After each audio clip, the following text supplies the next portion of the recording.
Story time with Hush and Tish.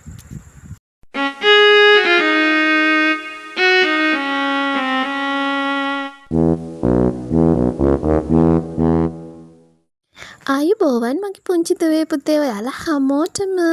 ඉතින් ඔන්න අදත් ශෂී නැන්දා ඔයාලට ලස්සන කතන්දරයක් කියලා දෙන්නයි සූදානම් වෙන්නේ. මේ ලස්සන කතන්දරේ ලියලා තියෙන්නේ සිපිල් වෙතසිංහ නැන්දා. සිපිල් වෙතසිංහ නැන්දාගෙම තමයි මේ ලස්සන අපූර්ව චිත්‍රත්. එහෙනම් අපි අද කතන්දරේ අහලා ඉමු. අද කතන්දරේ නම තමයි මහප්පා.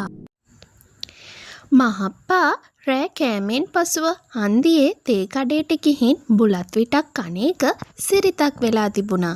එක සෙනසුරාදා දවසක හඳ අහසේ පැබළුණා. මහප්පා රෑ කෑමෙන් පසුව කඩේ පැත්තේ යන්න සූදානම් වන අතර මහම්මා කීවා කඩේ පැත්තේ කියාට කමක් නෑ. අහසේ හඳ නම් බලන්න එපාද? දුග්ගදුරු බදාදා හඳ නොබලන් සෙනසුරාදා. මහම්මා කිව්වා. ගමේ මිනිස්සු හිතුවේ එහෙමයි. සෙනසුරාදා හඳ දැක්කොත් නරකක් සිද්ධ වෙනවා කියලා. හොඳයි මම බිම බලාගෙනම යන්නම්කෝ කියමින් මහප්පා ගෙයින් එළියට බැහැලා පාර දිගේ කඩේ පැත්තට ගියා. ගමේ කට්ටිය තේ කඩේ ඇතුලේ පිරීලා තොරතුරු කතා කරමිනුයි හිටියේ. මහප්පා කෝපි ටිකක් බීලා බුලත් විටක් හපන්න ගත්තා. අහස පෙනේ කියලා හිතලා පාරට පිටුපාලයි හිටියේ. ඔන්න ඔය වෙලාවේ වැස්සක් කඩා හැලුණා. දැන් ඉතින් බයක් නෑ මහප්පා හිතුවා. වැස්සට හඳ අහසේ නෑ.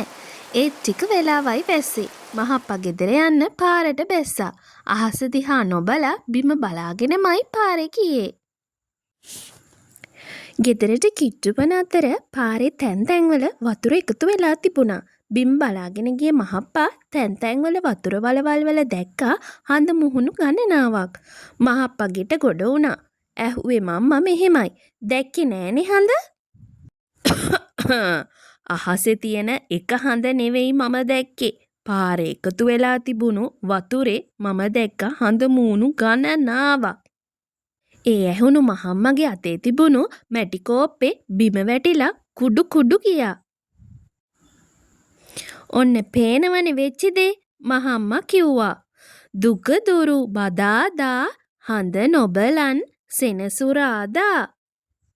මහම්මා අන්තිමේටත් ඒකම කිව්වා.